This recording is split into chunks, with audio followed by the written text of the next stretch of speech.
Assalamualaikum warahmatullahi wabarakatuh. Perkenalkan nama saya Ahmad Rafiq. Saya dari kelas reguler Magister Desain dengan NIM 206012510008. Pada kesempatan kali ini saya akan mempresentasikan hasil dari pengembangan usulan topik untuk tesis saya yaitu berupa perancangan desain brand guideline dalam membangun brand equity pada desain studio. Studi kasusnya itu yaitu IOU Studio. Mari kita mulai ke fenomena umumnya dulu. Pada tahun 2025, pasar industri kreatif persaingannya semakin ditandai oleh pertumbuhan sebesar 2,01% dari tahun sebelumnya yang telah mencatat 27.400.000 tenaga kerja.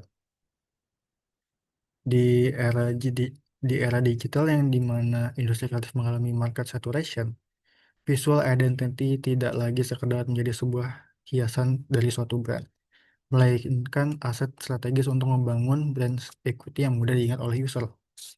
Sehingga media sosial bukan lagi sekedar platform untuk promosi, melainkan menjadi wadah untuk uji kredibilitas suatu brand. Lanjut kita ke fenomena khususnya.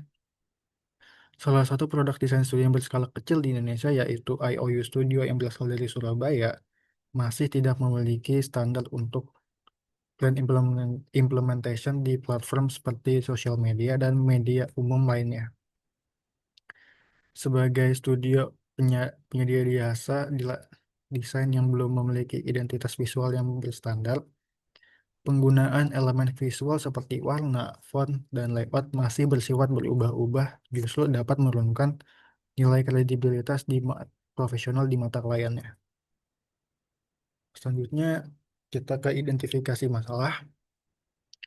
IOU Studio masih belum memiliki brand guideline sehingga konsistensi visual pada brand ini di sosial media tidak tumbuh. Persepsi user terhadap studio relatif rendah atau terlihat kurang profesional, menyebabkan calon klien cenderung ragu untuk menggunakan jasa studio. Rendahnya brand recall menyebabkan audiens sulit untuk mengenali karya studio, menyebabkan brand equity sulit untuk dibentuk. Untuk topik ini bersangkutan dengan SDGs nomor 8 yaitu pekerjaan layak dan pertumbuhan ekonomi, yang tujuannya itu untuk melakukan pertumbuhan di bidang kewirausahaan, ekonomi, dan kesejahteraan karyawan studionya itu sendiri. Selanjutnya, kita ke research question. Yang di sini saya menggunakan teorinya Simon Sinek, yaitu Golden Circle, dimulai dari why, how, lalu ke what. Kita mulai dari why, yaitu mengapa integritas brand identity pada sosial media yang dinamis menjadi kunci utama dalam membangun trust dan equity pada desain studio. Lalu ke how, bagaimana merancang brand guideline yang tidak hanya dijadikan sebagai dokumen, tetapi mampu diimplementasikan secara konsisten ke dalam berbagai konten sosial media. Lalu pertanyaan ketiga yaitu what? Brand guideline dan template sosial media seperti apa yang efektif untuk memperkuat identitas studio sehingga mampu meningkatkan brand equity dan trust calon klien. Selanjutnya untuk topik penelitian ini kebetulan pengumpulan datanya relatif mudah karena saya memiliki hubungan dengan studionya. Lalu untuk berdasarkan skill saya untuk perancangan brand identity atau guideline ini masih relatif biasa saja, tidak dalam hal expert. Tapi saya bisa.